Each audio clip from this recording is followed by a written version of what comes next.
Paul was proclaiming a Jewish message out into the Greco-Roman world. And if Mark came first and chose not to record the resurrection, but left the women afraid in an empty tomb, what have you done? You've just undercut the authority of Matthew, Luke, and John, who proclaim the resurrection. It's that archaeology is validating what the scriptures are telling us. Alec, the Bible only has one message. It's only one message. It's how the Lord is going to conquer death to give us life. That's it. Welcome to Water into Wine. Today I'm joined by Ryan Lambert. Ryan is a writer, teacher, and director of Bridge Builders Forum, with a special focus on helping Jews and Christians better understand the Bible and each other. We're going to talk about Paul. And Ryan, welcome. Thank you, Alec. It's great to be with you, and always excited to talk about Paul. And it's been just good to get to know you and see the work you're doing. So appreciate the invitation and looking forward to the conversation. All right, perfect. Yes, thanks for joining me. Yeah. I wondered if maybe you could introduce yourself to us, maybe a little bit of your journey and what brought you to Bridge Builders Forum and your interest in Paul. Yeah. Thank you so much. So my journey. I'll start kind of where I am now, and then I'll go back. Then I'll do a little bit of a slingshot, I guess you could say. That sounds good. Start where we are, then I'll pull it back, then we'll go forward fast. So, Okay. So anyway, I'm Jewish. I'm part of the Jewish community here in Atlanta. I attend an Orthodox synagogue. And I lead an organization, as you said, called Bridge Builders Forum, which is dedicated to helping Jews and Christians better understand their faith, the Bible, and each other. And so our organization is my wife and I founded Bridge Builders Forum, and it's really not about promoting it's not like we're promoting Judaism or Christianity or anything in between. That's not really our objective. And we can talk more about, what we're really about. We're a Jewish Christian relations education entity that focuses primarily on challenging replacement theology and harmful interpretations, particularly of the New Testament, that burn bridges between Jews and Christians as opposed to building them. And we think there's a better way to really think through sacred texts and to challenge caricatures of both Judaism and Christianity, being honest about the differences, but also seeking to build bridges where they've often been burned. So that's kind of just the big picture of where we are presently. Okay. But to go back, how did we get there? In many ways is a culmination of my journey, my wife's journey, but I'll just kind of share a little bit about mine, in that I grew up in a very typical American Jewish Reform home. So for your listeners and watchers who are maybe not as familiar with the spectrum of Judaism, you've got Reform, which is more liberal, all the way over. You got conservative, then Orthodox. And so I grew up in a pretty liberal form of Judaism. Okay. And so, like a lot of kids that grew up in the Reform, and I have a much greater respect for Reform Judaism than I did when I was a kid, because to me it was just boring and just kind of dull. But, I grew up celebrating the holidays, going to Hebrew school. I had my bar mitzvah, all those kinds of things. But really after my bar mitzvah, my sense of connection to Judaism and the Jewish community began to decline, but I was still very spiritual and very interested in the Bible and God and things like that. And God was real to me. So to make a long story short, in my 20s, and kind of the way I break up my story just for the sake of time and keeping things somewhat neat, although of course in real time it's never as neat, as you're telling the story. Basically in my 20s, I became an evangelical Christian. I was a baseball player in college. There were some influences there. And so I basically spent a decade in the evangelical Christian world. And that was a wonderful, wonderful experience for me. Evangelical Christianity no longer really represents it doesn't represent who I am and my worldview, but I have tremendous respect. I work very, very closely with evangelicals and all kinds of Christians. This is part of what we do with Bridge Builders Forum, huge part of what we do. Yep. But then I kind of from there in my 30s got more involved in what's known as the Messianic movement, Messianic Judaism, and spent like a good decade in that world, and still have really wonderful relationships and connections, really in both the Christian world and the Messianic world. But really in my 40s, I got much more reconnected with Judaism and more Hmm. mainstream Judaism and Orthodox Judaism. My wife and I are not Orthodox. We do go to an Orthodox synagogue, but we do not live like a frum, fully observant Orthodox lifestyle. And so, all that to say, like we've had kind of like so many people, but of course we have our own unique story. We've had a winding spiritual journey, and of course at the center of all that for us, Jesus has been just a huge factor. And so the way I like to put it, Alec, is like in many ways, my journey with Jesus, which continues, today, is a very important part of my life today. The way I like to put it is Jesus brought me back to his religion Okay. being Judaism. If Right. not for my journey with Jesus, it was really through this journey that I came back to the God of Israel, back to the Torah, back to the faith and the life that I now live, which is very much a within Judaism life. And so I'm extremely grateful, and I have that's why I still maintain an allegiance to Jesus, even though it's maybe a little different than how some people would articulate or frame it. But yeah, so that's a little bit of my story. So all of that, of course, kind of plays in the midst of the twists, the turns, the ups and the downs, and so forth. Um, my passion in particular sort of has evolved to really to use those experiences and to use what I've learned as an insider, because I've been an insider in the Christian world, in the Jewish world, and messing all these kinds of things, and to use those experiences to try to to build bridges and to build understanding and to really, as I said, challenge maybe harmful ways that in particular, harmful ways that Jews are understood theologically, socially, especially in the Christian world. And so hopefully that makes sense, but it's all Yeah. culminated in what we do with Bridge Builders Forum. Again, our goal is to help Jews and Christians better understand their faith, the Bible, and each other. We have Jews and Christians in our audience. Most of our focus is on providing resources for Christians, such as our Olive Tree campaign. And so we can talk more about that if we have time. But definitely, we are also trying to help the Jews in our audience, especially with the space that my wife and I live in, trying to help Jews to better understand Christians, because it's really this is a relationship and it goes both ways. And so that's what we are all about.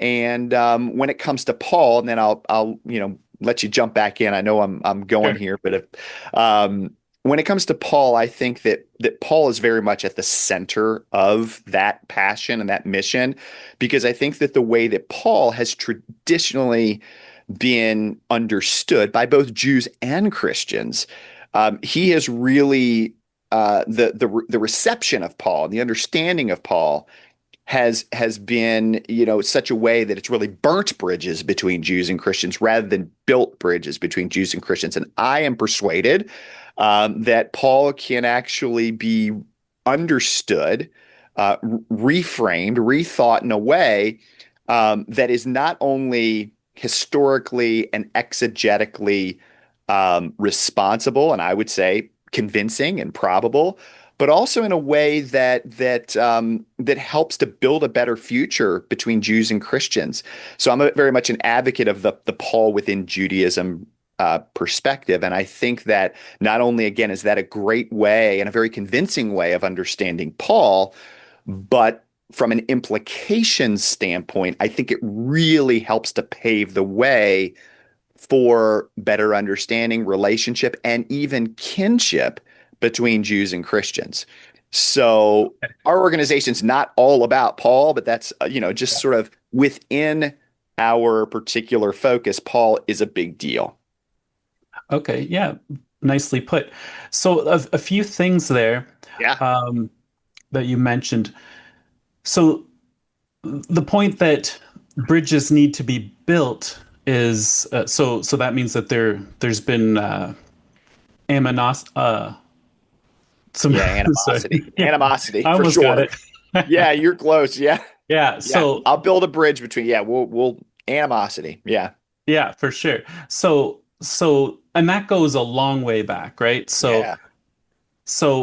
I'm just trying to think where we should tackle that because Paul, like you Yeah. said, is the biggest issue, isn't it? Like Yeah. between it comes down a lot of it to Paul and 2000 years of back and forth and I maybe think we you're right, could Alec. Yeah.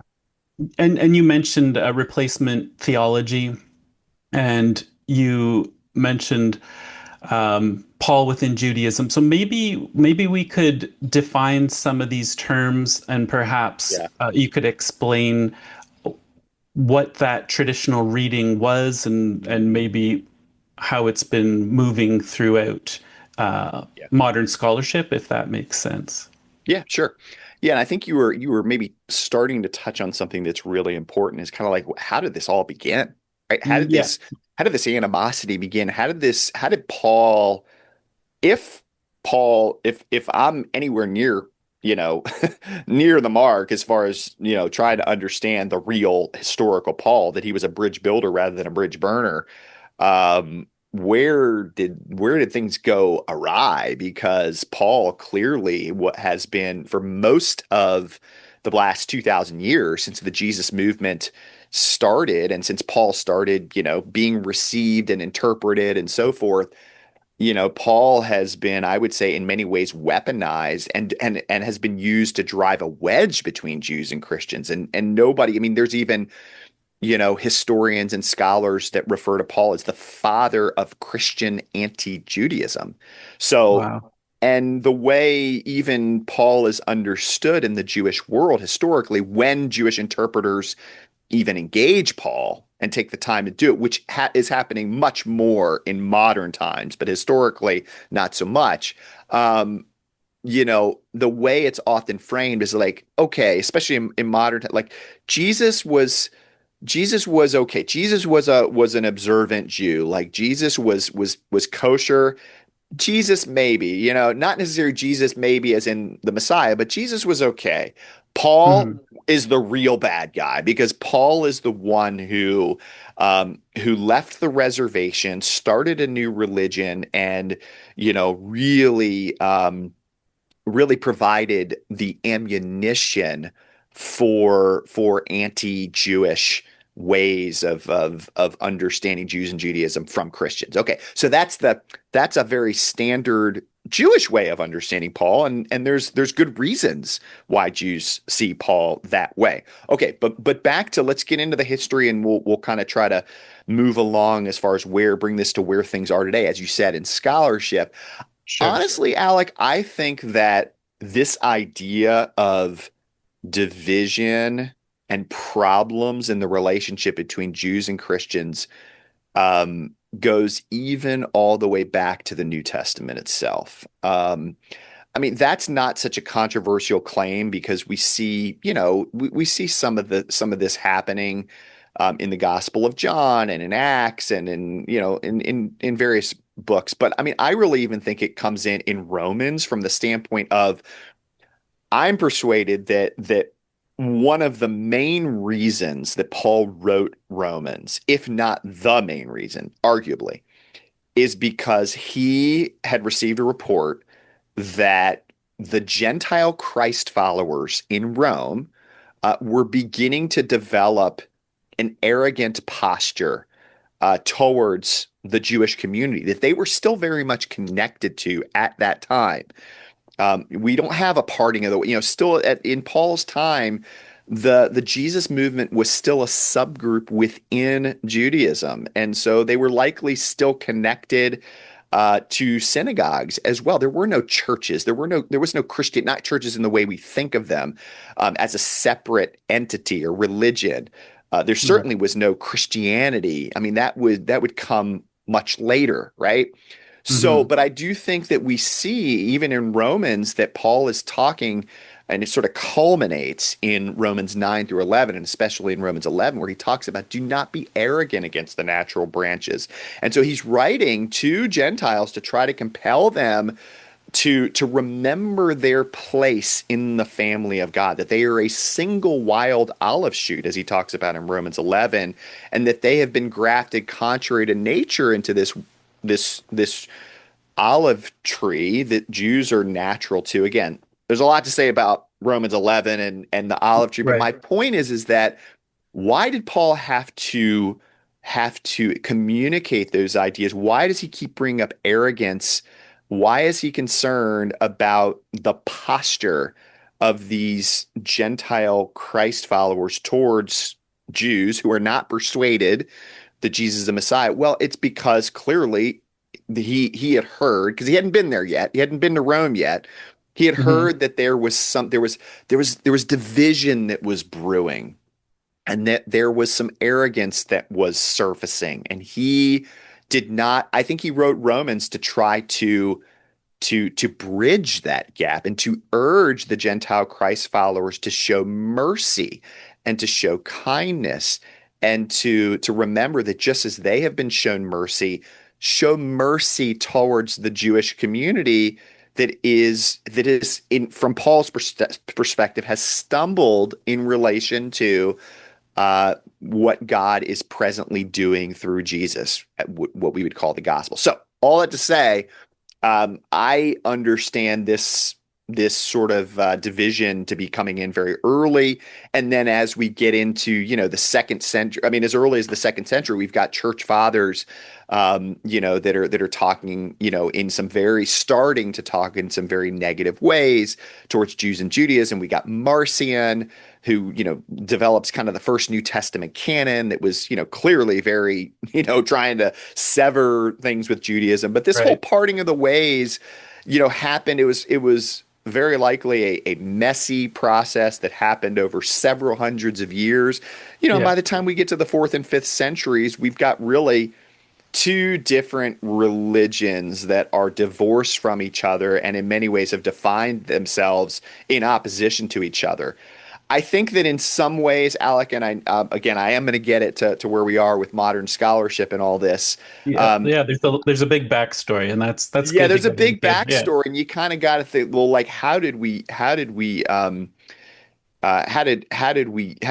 here? But the bottom line is that by the fourth and fifth century, you've got this clear division. I do think I'm of the opinion that it was inevitable that the Jesus movement was going to have some independence in how it went about defining what faithfulness to God in light of Jesus looked like for the Jesus movement, right? That Hmm. I think was inevitable. What was not inevitable, in my opinion, was that there would be hostility and that there would be this oppositional anti relationship between Jews and Christians. I think that if Paul, if he could be with us now and saw that, I think it would be absolutely shocking and heartbreaking, even if we grant that might have been creeping in, even in his time, per my argument with how I understand Romans. Okay, so again, so basically, Alex, so as we think about, just to kind of speed up, for most of the past 2,000 years, the way Paul has been understood is that, and again, this is not controversial, is that Paul, um, you know, he, um, he left because of Jesus. He left Judaism. He started a new religion called Christianity, and he converted. Saul the Jew became Paul the Christian.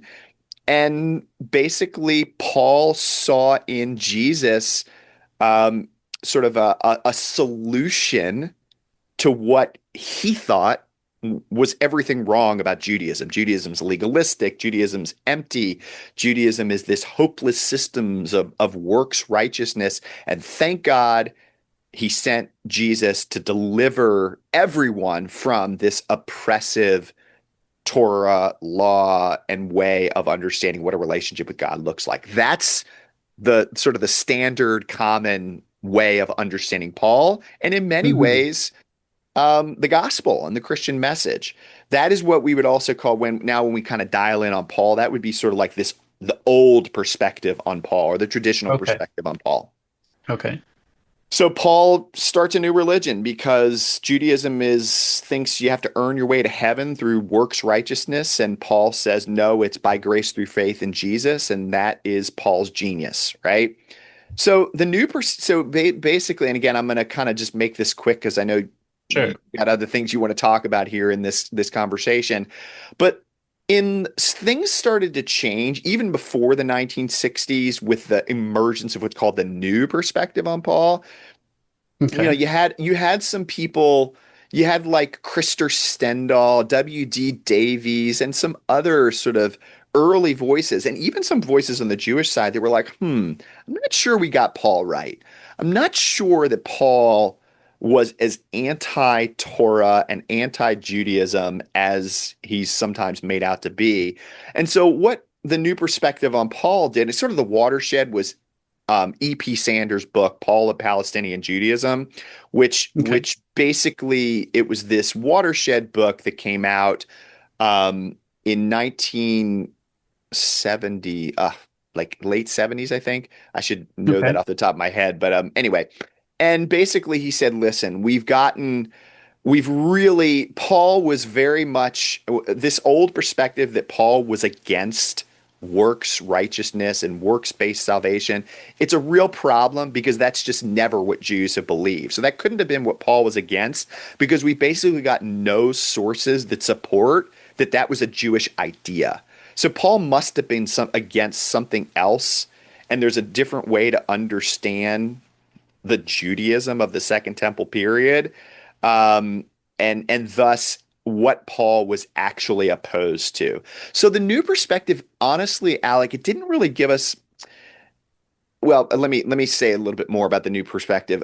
So Okay. basically, what the new perspective said, okay, it's not that Paul was against works-based righteousness; it's that Paul was against sort of the ethnic favoring or the ethnic priority of Jews and Judaism. And so what Paul was really the problem with Judaism was that it was too ethnocentric, ethno-national, and Paul was saying, that's the problem, and Jesus solves that problem because in Jesus, ethnicity doesn't really matter anymore. Okay, so here's the thing: the new perspective did give us, like, I would say, a better version of Judaism, like a better understanding of Okay. Judaism, because it corrects this idea that Judaism was all about works-based righteousness.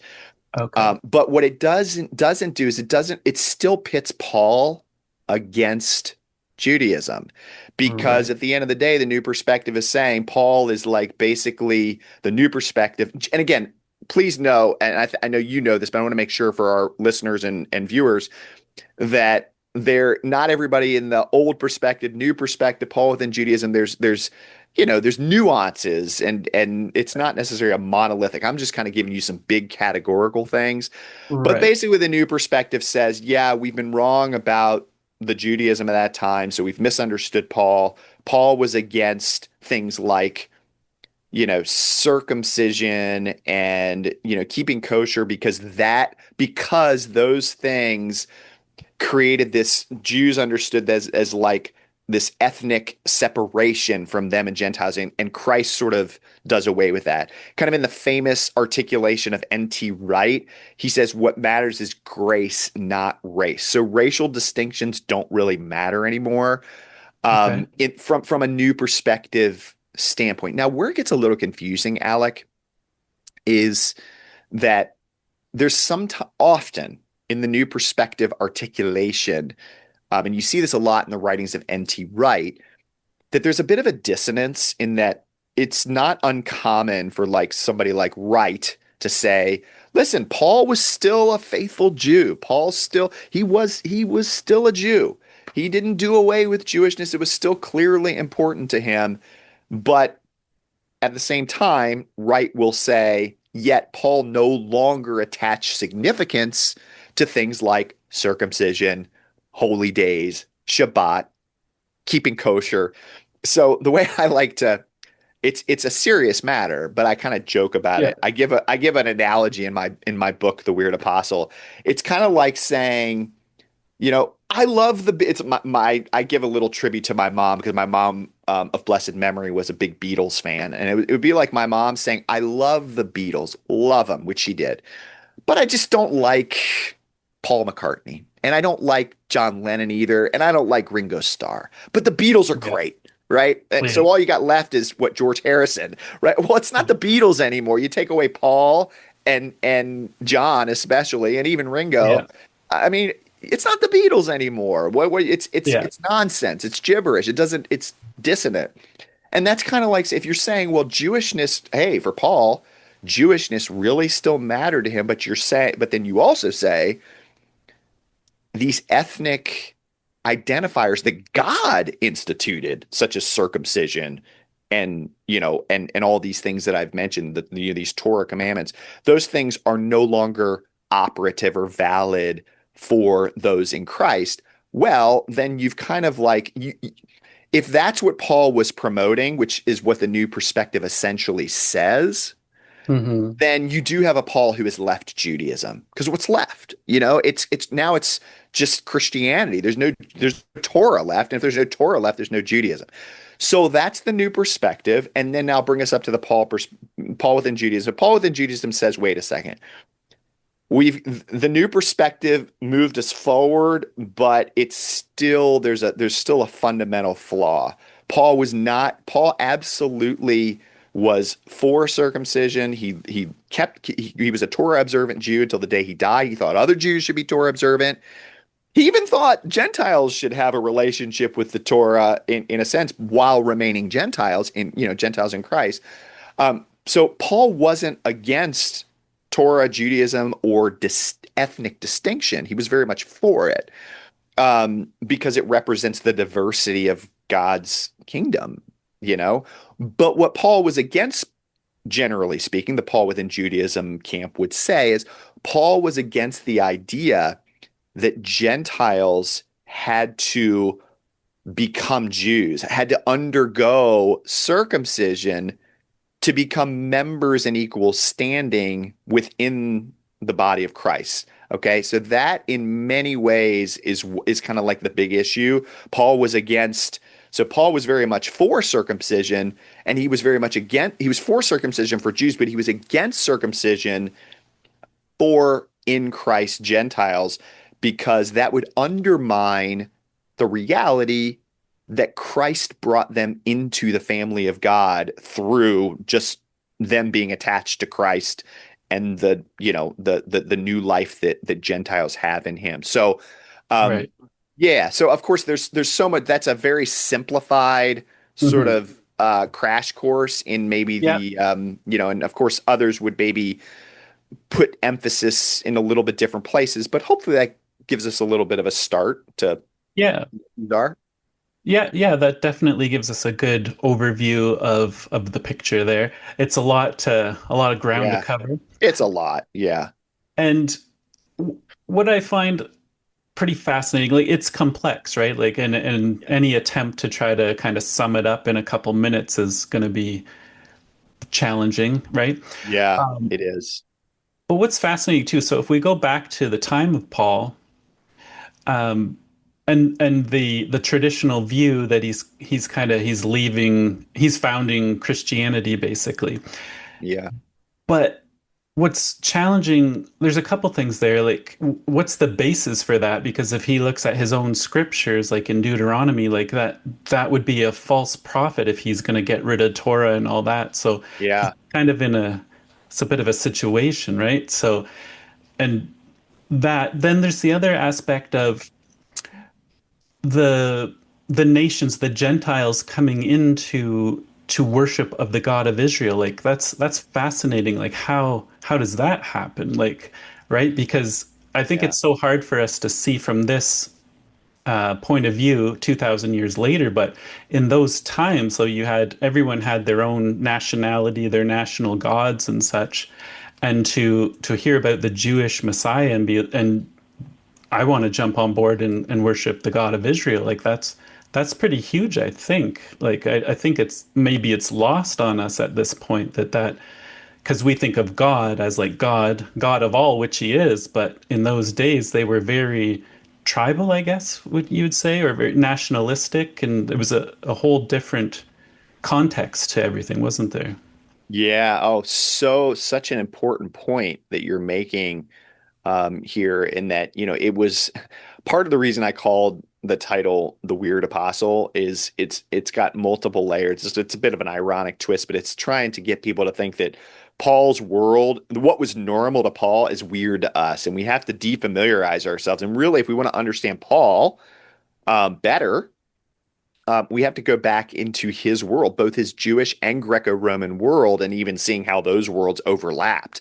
And you're absolutely right, Alec, that, from the standpoint of Paul proclaiming the message of the God of Israel and, sharing the gospel to the non-Jewish world and asking, basically promoting the idea that they should no longer give excuse me, give allegiance to the gods of their cities.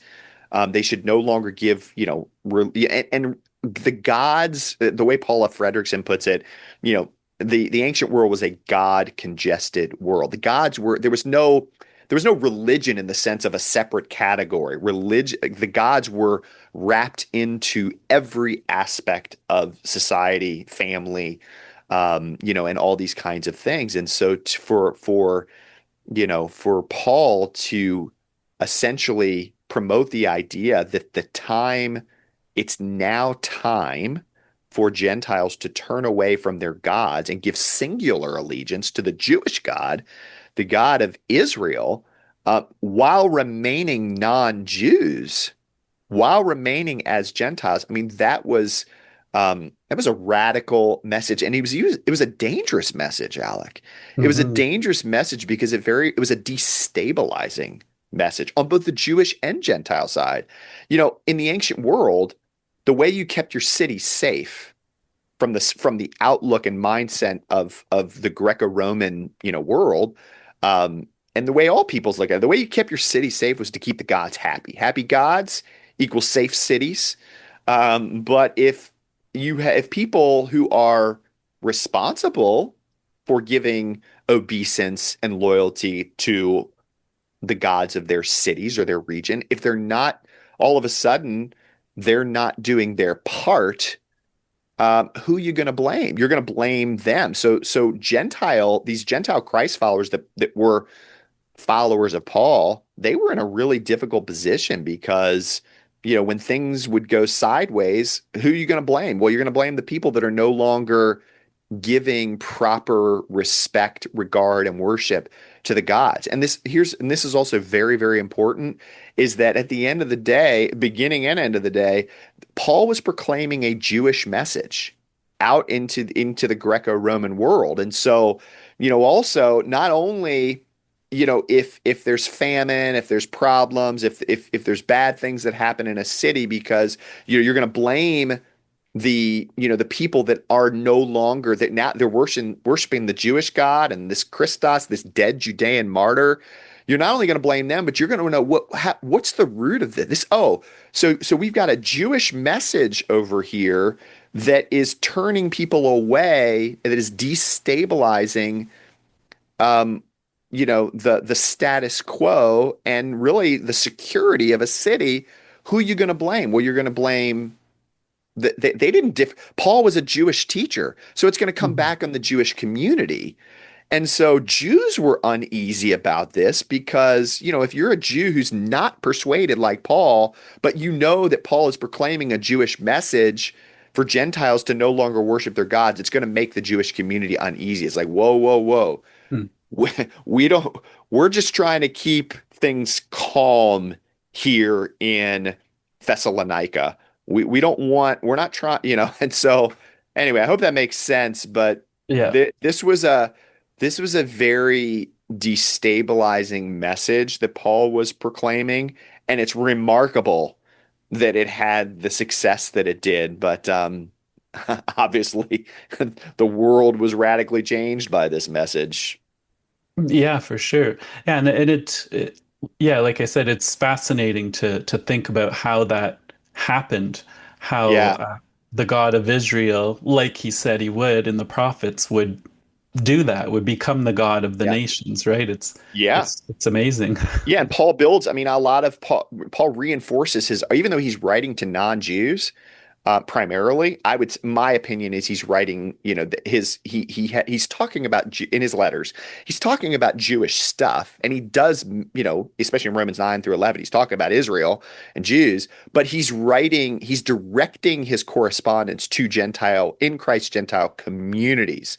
And so that's really really important to keep in mind. But yeah, he's nonetheless he reinforces his arguments with texts from the Hebrew prophets and from, I mean, Abraham was huge to him. I mean, I think Paul really saw his ministry as as a realization of the promises made to Abraham, that God through Abraham would bring blessing to the whole world.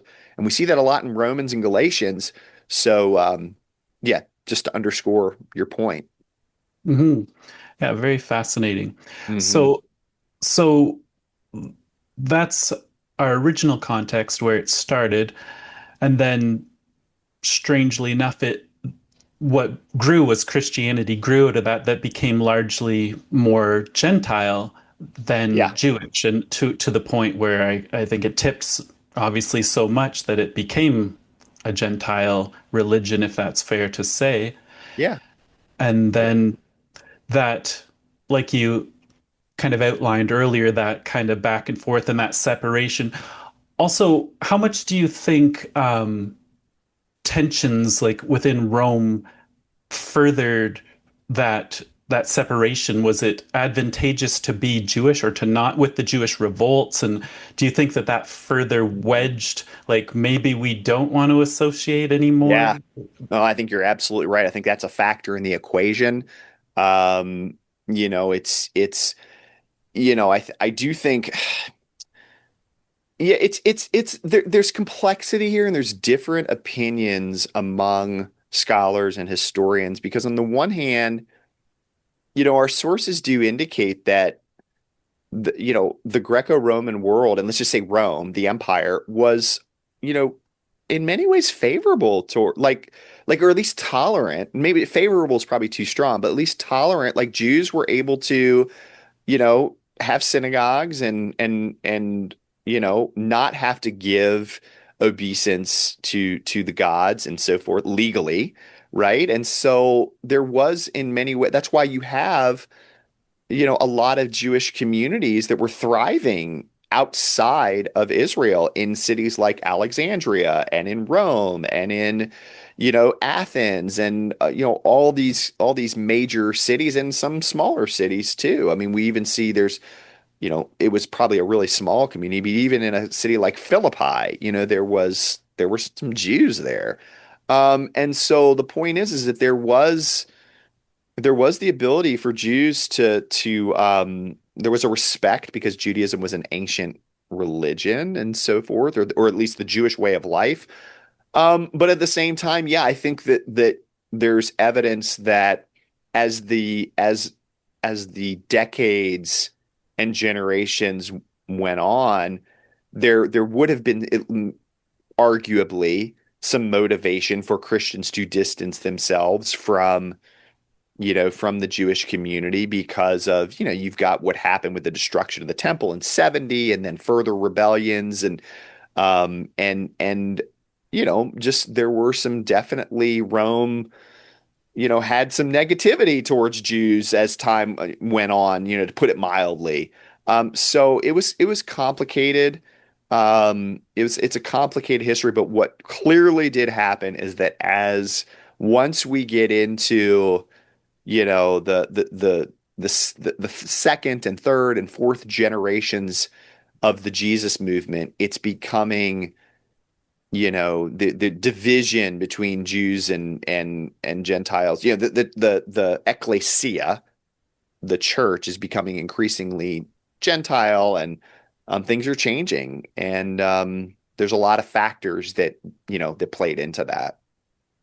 Right. Okay. Yeah, and that divide, shall we say, is with us to today. What do you think just generally the state is at this point? Um, what's the atmosphere? You talking about like as far as the Real, dynamics between yeah, Jews and Christians, Judaism? relations. Yeah, Yeah, well, generally speaking. yeah, generally speaking, I mean, I think we're probably, I mean, I feel very confident in saying that overall, the relationship between Jews and Christians is probably the best, maybe the best it's ever been, Alec. Now, there's still plenty of problems. I'm just saying Mhm. that the bar is not very high. I mean, as far as when it comes to this history, I mean, it's not like we can't really point to a time where we can say, oh, this era at this time, they're isolated. First of all, I think that for the first, at least the first several hundred years, the mixing, there's strong evidence, not just, in the New Testament, but in the early documents that came out of the Jesus movement, both Jewish and Gentile, or Jewish and Christian documents. I mean, there was just a lot of mixing between Jews and Christians. And we even see that. I mean, there's a reason why a number of the early church fathers had these really strong statements for their churches about mingling with Jews and synagogues. It's because it was happening, right? There was Mhm. Yeah. mingling going on. So they wouldn't be saying anything. You can read between the lines a little bit. Well, this was clearly a problem that they were trying to solve. Hmm. So, but that was happening, but there was no like golden era of like where Jews and Christians were like thriving together, um, that we're aware of, right? Right. But where we are now in that we still, of course, there's still a lot of work to be done, but so much has happened positively to reshape the Jewish Christian relationship, especially in the post-Holocaust era.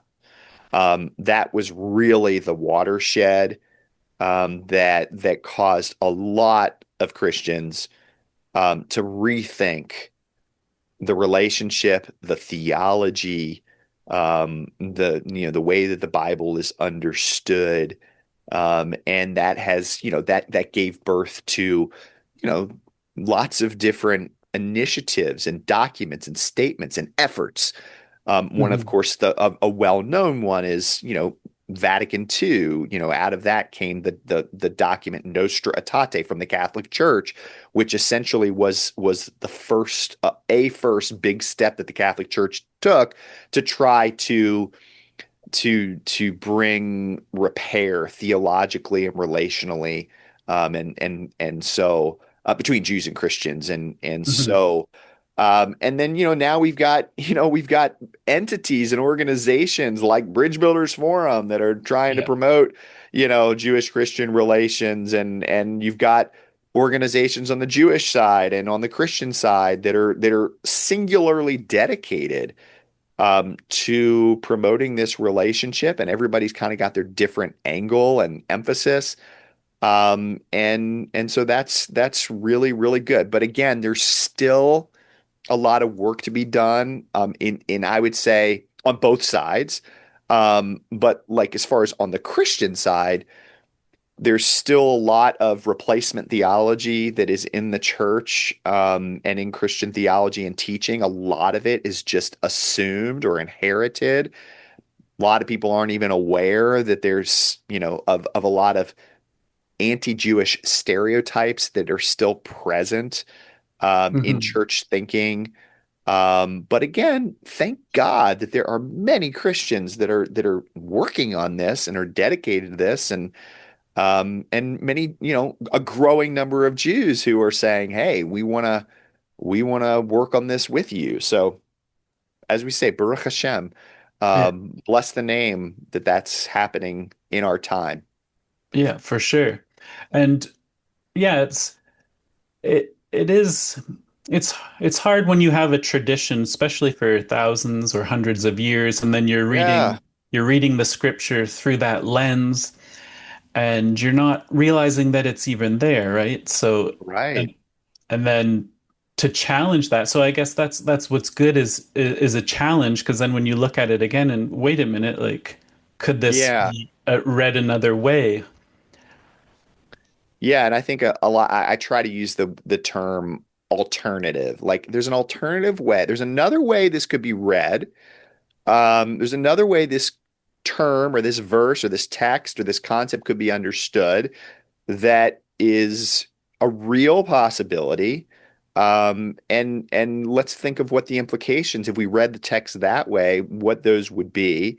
Um, and so I mean, this a lot of it comes still down to like we want to do good exegesis, good understanding of these sacred texts and be responsible with them. Um, and so, but at the same time, um, yeah, thankfully we're in an era where a lot of these kinds of questions and issues are being rethought. Even something as simple, a good example is just how I think more people are being aware of even how the term Pharisees. That's a big one. I mean, I think that's something a Hmm. lot of people can relate to is how, essentially in a Christian environment, if you really want to criticize someone, call them a Pharisee. It's like, there's even a book I highlight in my book. There's a book called Pharisectomy, and the subtitle is How to Remove, your inner Pharisee and other religiously transmitted diseases. So the idea is that Pharisees, by definition, it's a religiously transmitted disease. It's the worst kind of spirituality. And here's the problem, though, Alec, is that people subconsciously, there's math that's calculating in their mind between Pharisees, the worst kind of religion, and Jews.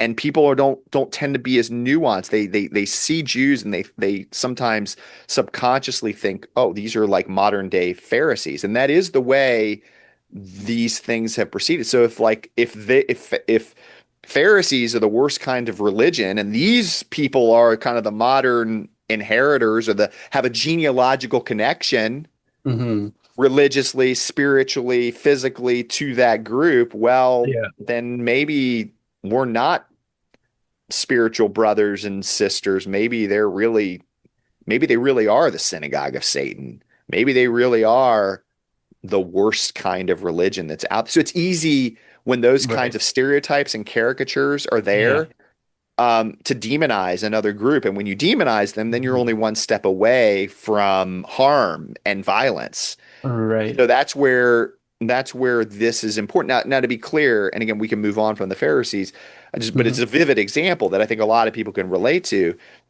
Clearly, Paul and Jesus had arguments and debates with the Pharisees. I mean, it's all over the New Testament, but these were intra Jewish arguments and debates, right? And that's really Right. important because it's one thing, they're you talk one way towards your family than you do with, outsiders. But when that's a really important thing to keep in mind. So, and we have to also remember Paul, twice in the New Testament, Paul is identified as a Pharisee. So he Yeah. didn't think of it, and this was after he became a Christ follower.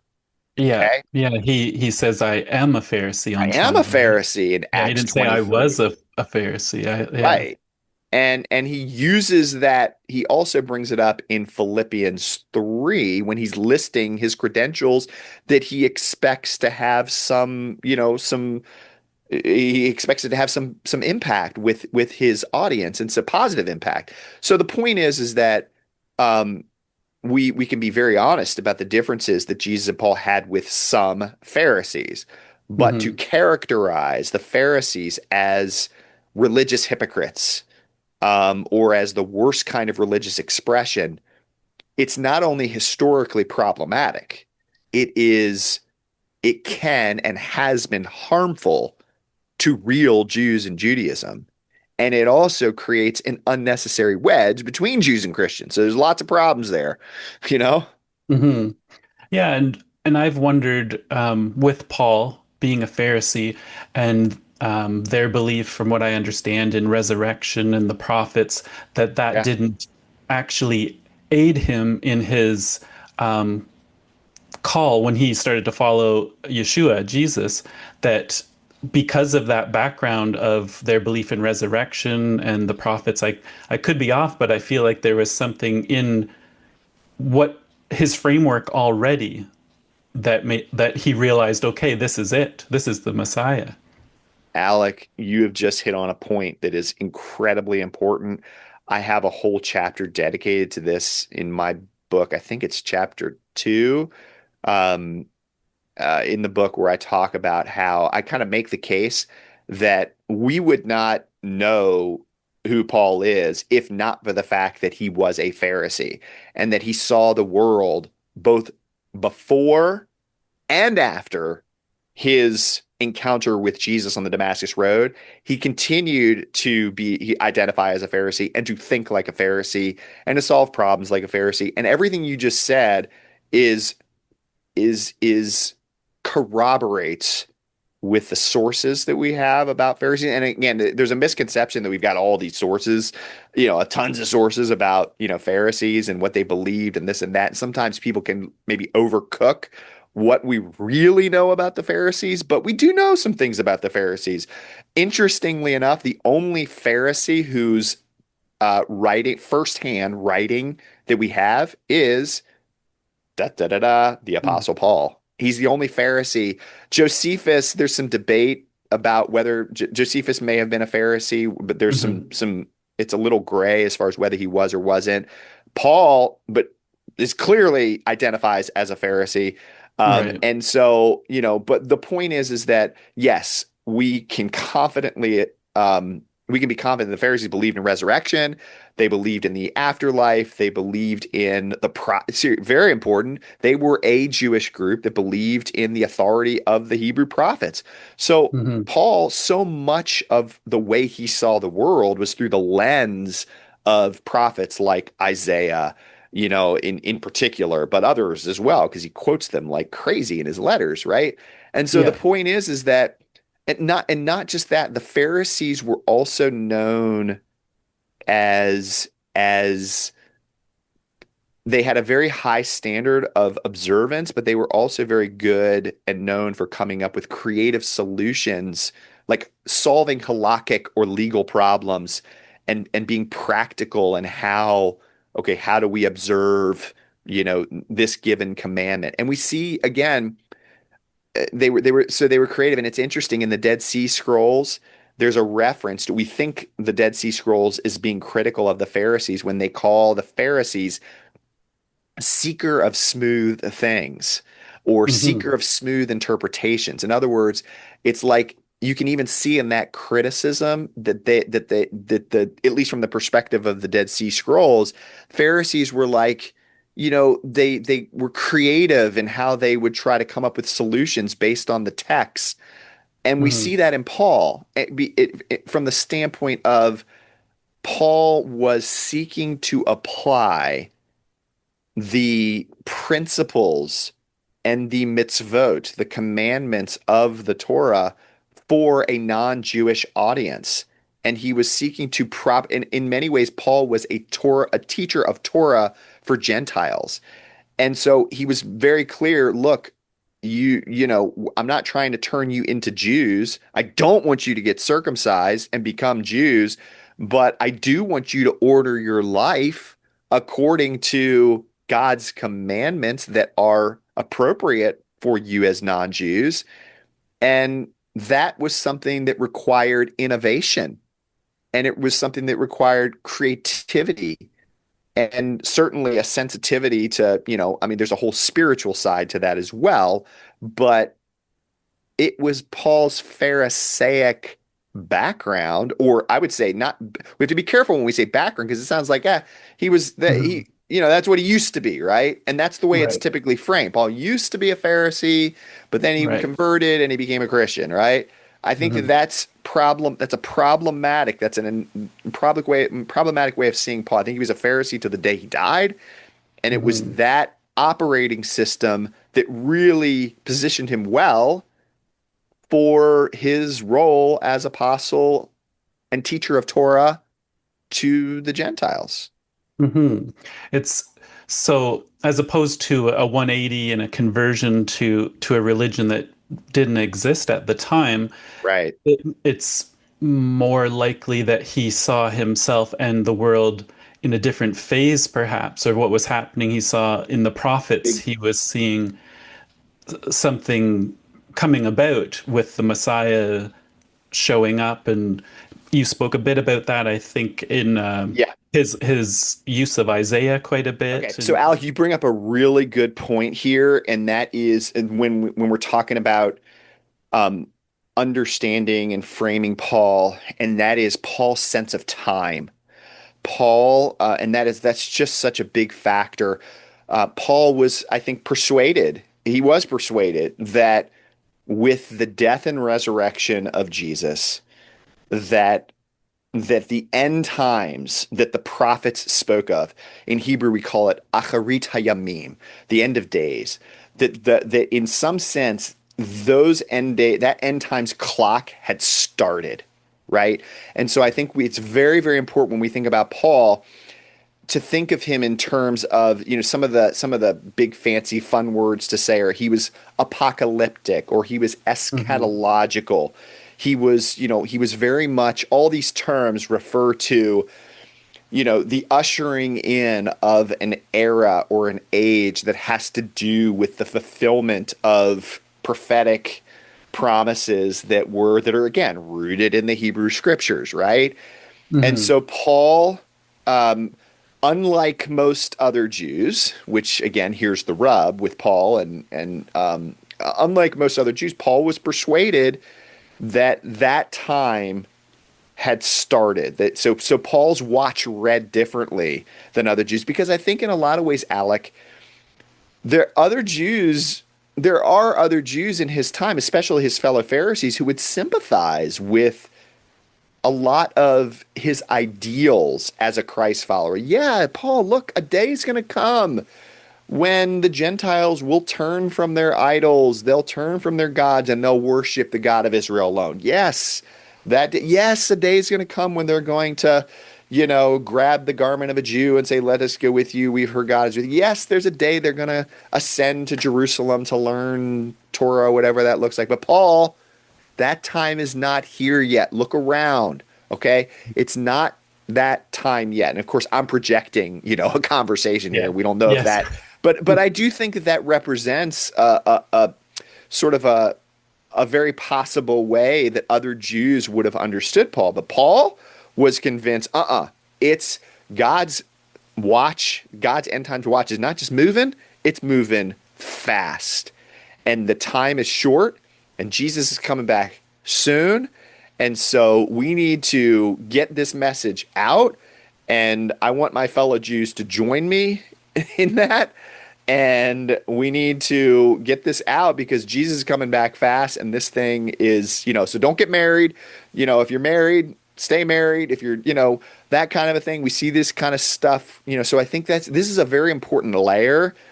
And it's very hard for us to relate to because here we are 2,000 years later, you Hmm. know, and so, but I think Paul again, he thought Jesus was coming back in his lifetime.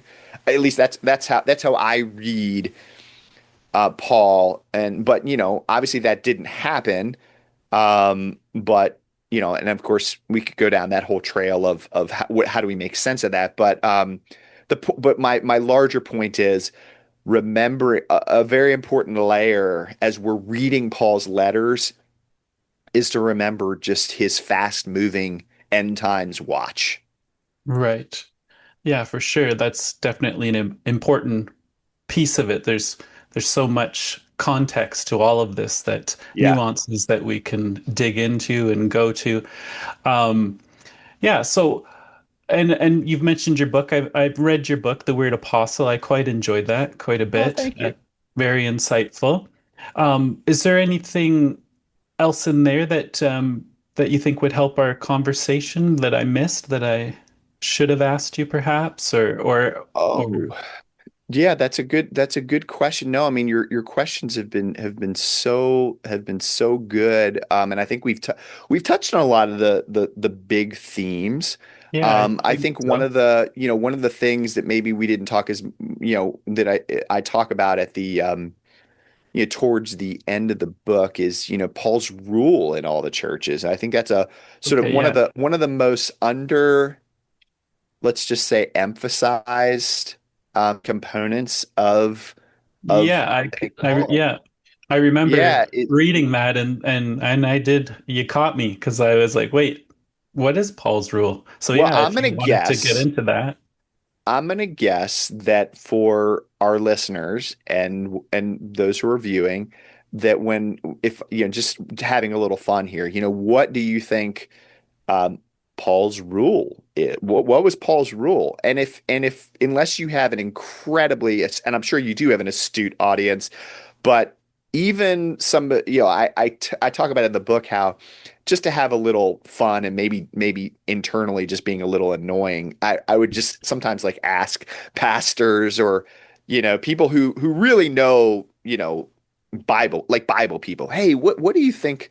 What are your thoughts on Paul's rule, or how do you understand Paul's rule? And it's very normal for even really people who love Paul and know biblical stuff really well to be like, kind of like, what do you mean? You talking about like salvation by grace through faith? Is that what you mean by Paul's rule? Or are you talking about like Paul's rules about like women speak? Or are you talking about Paul with the Holy Spirit and some of the stuff he says and some of the rules in First Corinthians? Like, what exactly are you talking about? Paul's rule. So and again, there's like this ambiguity and this maybe a little bit of confusion about what was Paul's rule. Well, what's really interesting is that Paul uses that specific language in First Corinthians 7, verses 17 through 20. He says, "This is my rule in all the churches." And then he Mhm. goes on and he talks about, there's you know, about the uncircumcision and, and he says, I'm sorry, I should have had the text, or I wish I had the text in front of me and we could read the whole thing. But he says, Mhm. circumcision is nothing, uncircumcision is nothing, but what matters is keeping the commandments of God. This is my rule in all the churches, and so basically what he's saying there, so thankfully it partially came back to me there. Yeah. He's saying, look, if you're Jewish, you stay as a Jew. If you're Gentile, you stay as a Gentile. And again, I think that um, that's a really important text. And we Hmm. see that throughout Paul's letters that for Paul, the family of God, the family of Abraham, these are the terms he used. There's unity but not uniformity. There's distinction but not discrimination. And according to the prophets, when the prophets envision the end times, the future ideal state, it's not everybody doesn't become Israel. Everybody doesn't become Jewish. It's you've got the nations and you've got Israel. And there's shalom between them, but not this elimination of distinction. It's like, Paul says in Romans 3, is God the God of the Jews only? And he says, no, he's the God of the Gentiles also. Yes, of Gentiles also. So the point there is that Paul is, I think, for Paul, if it's the kingdom of God, according to the prophets, then a sign of that is Jews and Gentiles worshiping the God of Israel together side by side, peace and shalom between them, not elimination of difference. And I think this comes back to, this all ties in with Paul's olive tree, the book of Romans. And again, sadly, for the past 2,000 years, that is not how Paul's letters have that's not what they've really produced, I guess we could say, among, Mm. Right. those who hold them as sacred. So, but I think it's a really, really important point Hmm. um, that I try to develop in the book that's important for understanding Paul, and it's very important for those who are seeking to order their lives according to his, that look to him for spiritual guidance today. Right. Yeah, that's a good word for sure. Yeah, and so with that, I think I'd love to speak to you more, but perhaps at this point we should start to bring this plane down. Sure.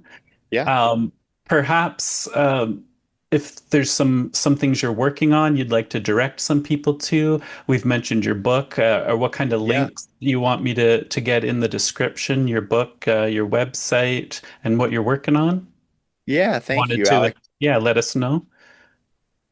Yeah, I would love, yeah, first of all, like we've discussed, the organization that I lead is called Bridge Builders Forum. We have a podcast, a YouTube channel, but those are, the podcast is really the front porch of what we do, but we're creating lots of resources and interactive learning experiences that are really seeking to, again, cultivate and build bridges between Jews and Christians. At the heart of what we do is we're an educational organization, but we're also a relationship building organization. And so the majority of our audience is Christian. However, again, we are, working very closely with Jewish leaders and organizations and partners as well. And so that's our heartbeat. And it's so needed right now. Of course, I'm biased in that, but with the Mhm. rise of anti-Semitism and even, anti-Semitism, anti-Jewishness, and all these kinds of things worldwide. And I think there's a lot of confusion among Christians in particular, regarding, what does it mean and why is it important to stand with the Jewish people? And I Mhm. make the case even, in a lot of our resources and as sort of a central component of our sort of our signature program called the Olive Tree Campaign, which you can read about on our website. I make the argument um, that it's this for Christians. This is not just about interfaith dialogue or, hey, it's a good thing to have a, positive relationship with Jews and Judaism. Those things are true, but I make the argument, and others do as well, that biblically, this is an essential component for a healthy self-identity for Christians and the church to have a healthy, positive relationship with the Jewish people and with Mhm. Israel. That is something that is actually a of fundamental concern, Mhm. especially for Paul. And Right. again, this comes back to Romans in particular. I mean, I think Romans is most explicit about the urging by Paul for Gentile Christ followers to not see themselves as independent from Jews and Judaism, to have their own sense of identity, but also to see this sense of relationship. I love what my friend and a gentleman who is a guest on my podcast. He's a Catholic scholar, Phil Cunningham. He refers to Jews and Christians as co-covenanting companions. And I love that. It's a Okay. little dense, but I think that that's really a beautiful thing. And I think it captures, um, I do think it captures the heart of Paul quite well. Some people Mhm. refer to him, this as spiritual siblings, but the point is that this is not just about, hey, this is practical.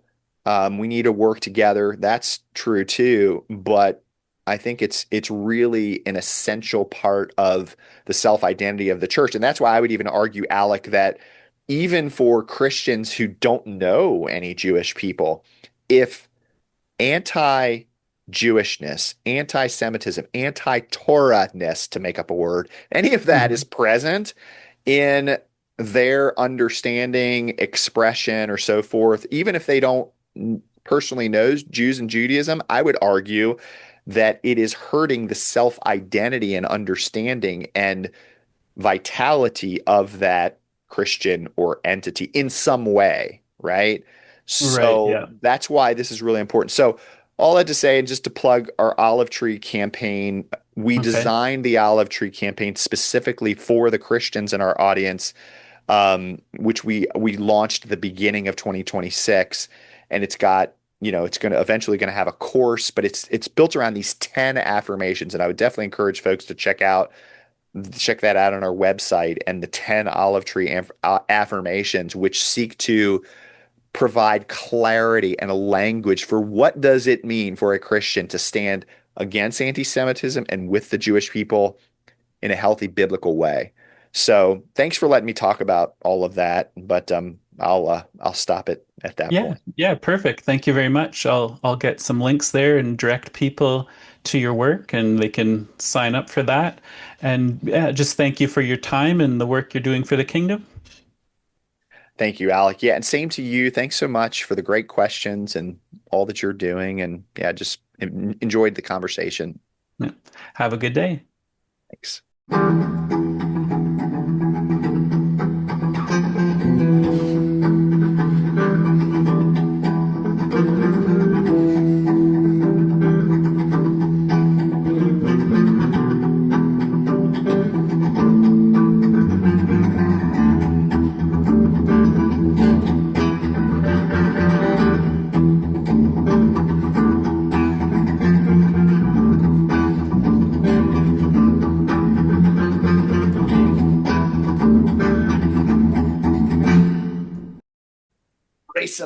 I'm racing. I don't want to turn Yeah, off. I think I'm going to make it. Come on, baby. Yes. Woo. you did it. I did it. Oh my God. Perfect.